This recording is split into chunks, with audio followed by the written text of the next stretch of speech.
I make a lot of costumes, and most of those costumes take me over 100 hours to make. But could I make a cosplay in one day? Now, I knew I wasn't going to be able to make anything like a full leek skin in a day, and I needed something that I was confident I could make in at least 10 hours.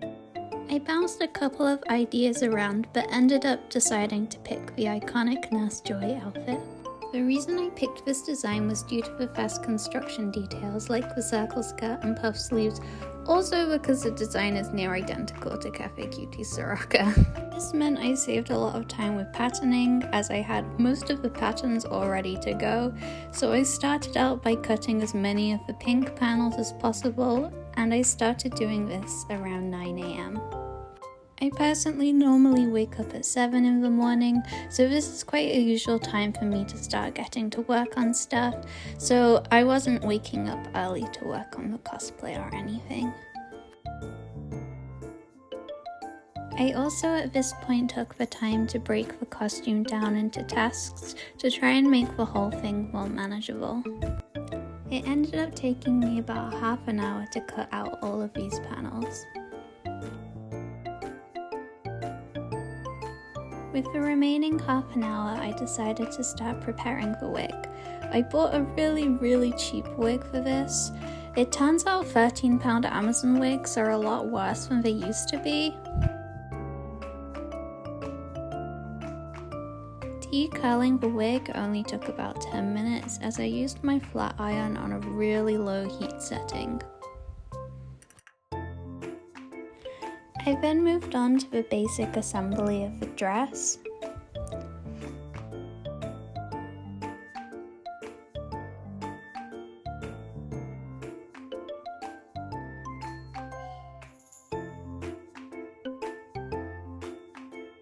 At this point, where applicable, I was just using a straight stitch to get all of my seams together.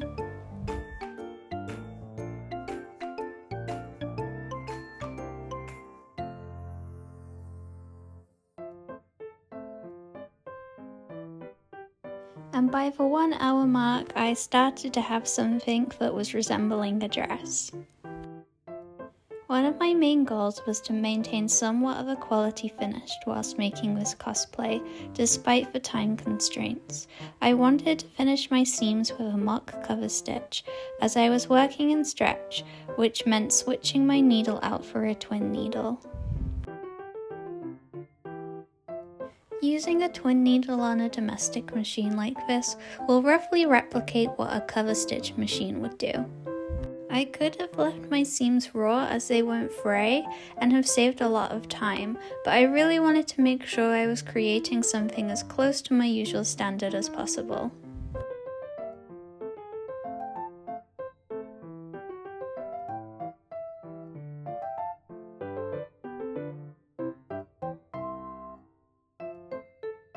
After this, I really quickly made the pattern for the hat by tracing around the largest circular object I could find in my room, which happened to be a spool of ribbon. I then moved on to doing the skirt hemline. I decided to do an elasticated edge. This is very much not a typical hem finish for skirts, but I can get away with it as I'm working in stretch and it's a lot faster than creating an entire facing. I just make sure I'm not pulling on my elastic, which is what is typically done with this method, but I don't want to do it on the skirt as I will deform the bottom of it.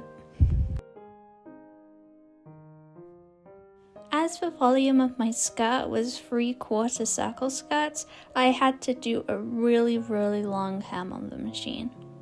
Once the elastic is sewn on, I flip it over and do a 3-step zigzag to secure it down.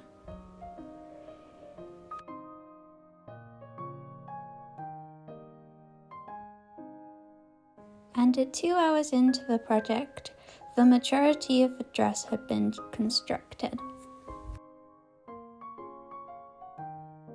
I decided to start on the apron next.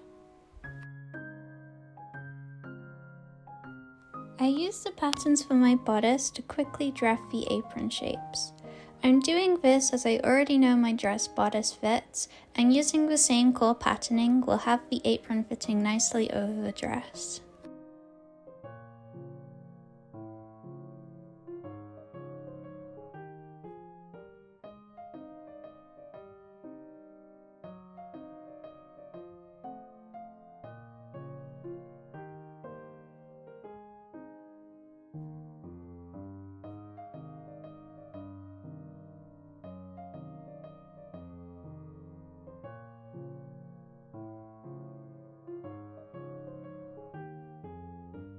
I'm using some scrap Duchess satin for the apron. I would have preferred to use cotton but had none on hand.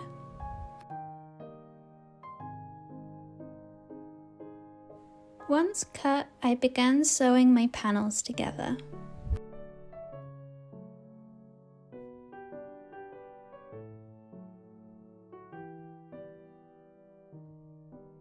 And at this point, I had reached the stage where I needed to rewind my bobbin.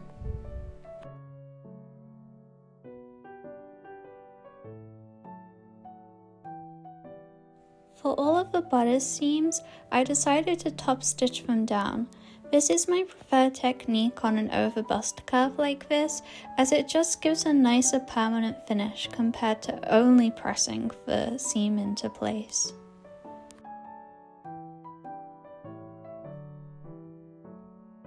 After top stitching all of the bodice seams down, I began attaching the skirt panel to the bodice. I'm just using a straight stitch for this, as the apron will have a full lining. Once this was done, I began the construction of the patch pockets.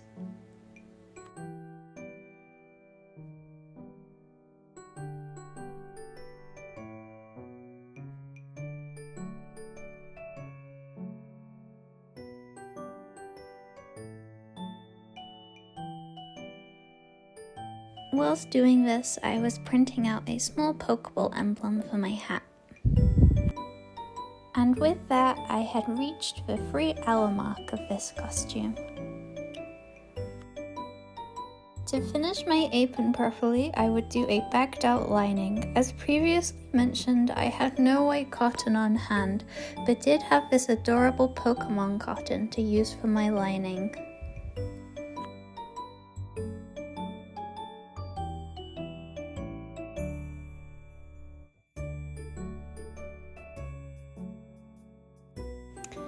During this time, the Pokeball emblem had printed.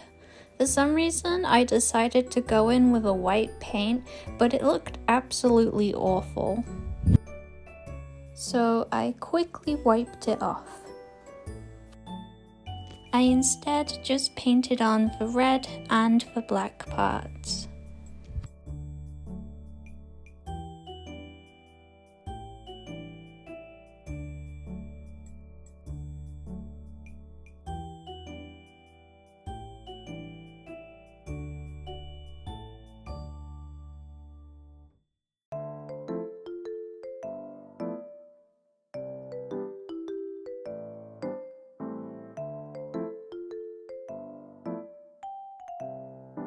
It was then time to move back onto the wig. I gave it a quick steam so everything was relaxed and malleable before putting the hair into braids.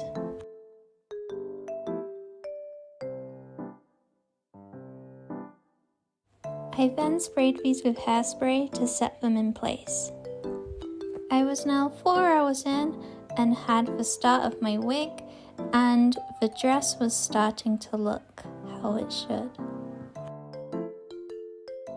The wig needed some time for all the hairspray to cure, so I started to make the apron bow.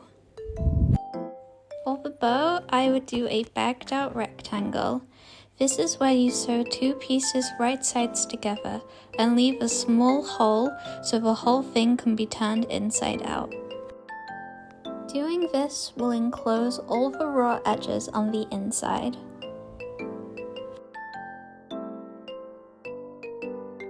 After bagging out the rectangle, I top stitch around the entire edge, which in the process seals up the hole that I made. I decided to put the bow to the side for a little bit and moved on to making the hat. I decided to make the hat in almost a pillbox style, so I'm just sewing a rim around a circle.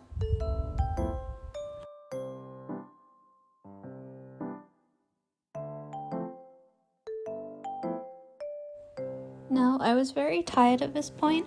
I had clocked in nearly 7 hours of sewing and had been awake since 7 and working since about 9.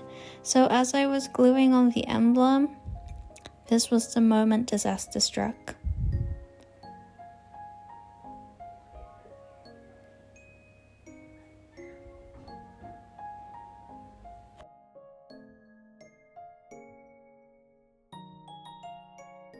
And I spilled glue onto the satin.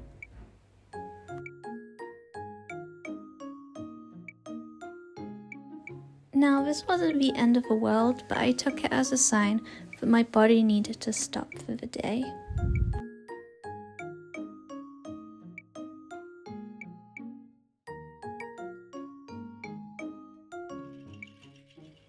The next morning, I returned to a very messy workspace to finish what I started. To get into the correct headspace, I start by cleaning up a little bit.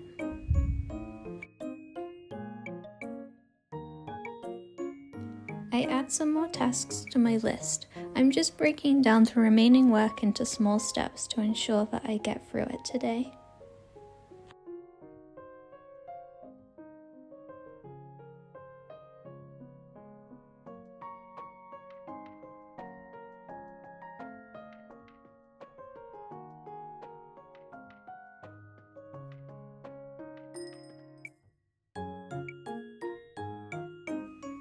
I then proceed to finish the bow. I start by top stitching the edges and then sewing the tails on.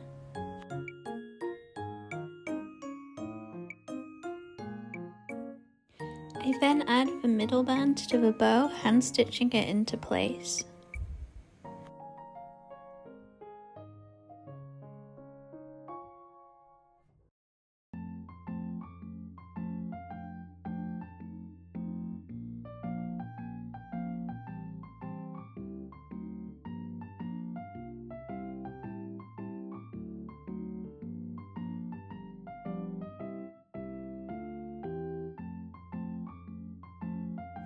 And then I have a finished bow.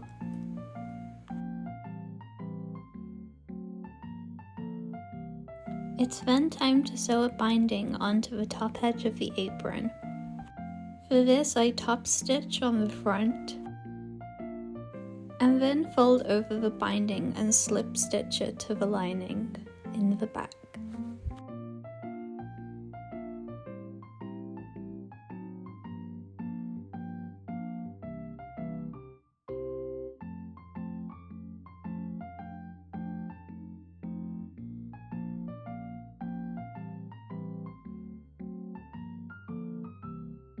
I then top stitch around the entire remaining edge of the apron.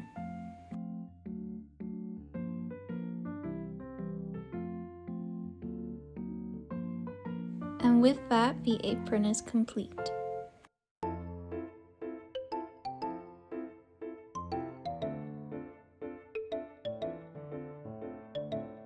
I then move on to finishing the puff sleeves, which I started making the previous day, but just didn't record any of it. But anyway, the puff sleeves were easy enough to make. I just gathered them, pinned them into the armhole, sewed that down, gathered the bottom of the cuff, and then added the cuff band.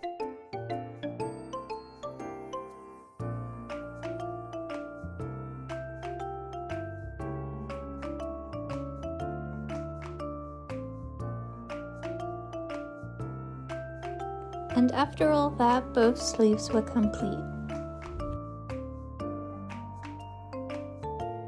I then took a little break to do some gardening. Sewing especially can be quite physically demanding, so it's important to take breaks.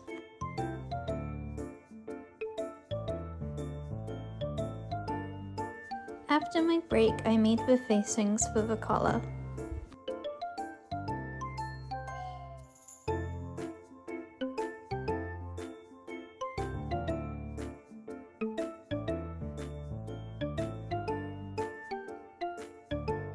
I did these really quickly and loosely, but I promise I cleaned them up off camera.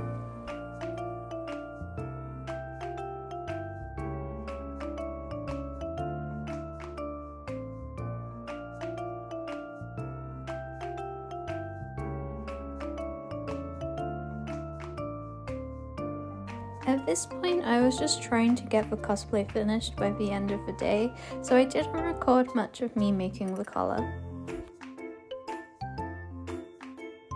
And now I was finished with the costume, but first I needed to give the costume a quick steam.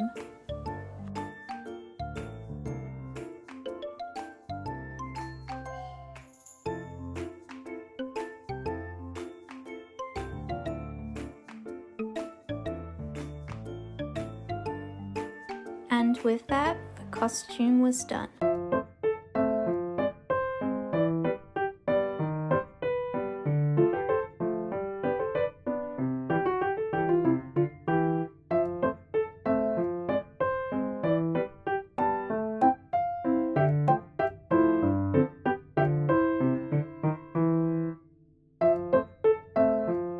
In total, the cosplay took just under 9 hours to make, so yes, you can make a cosplay in a day, though I did take 2 days, as personally, I find I just can't sew for typically more than 7 hours. I think it's important to understand your body has a limit of how much it can do before you need a rest. In terms of quality, I'm fairly happy with how it turned out. Of course, it's not anywhere near my typical level, but this is because I take weeks to make my costumes typically. If I wasn't doing this as a challenge, I'd probably use some different textiles and do the wig different, but I'm happy with what I did for less than 9 hours of work.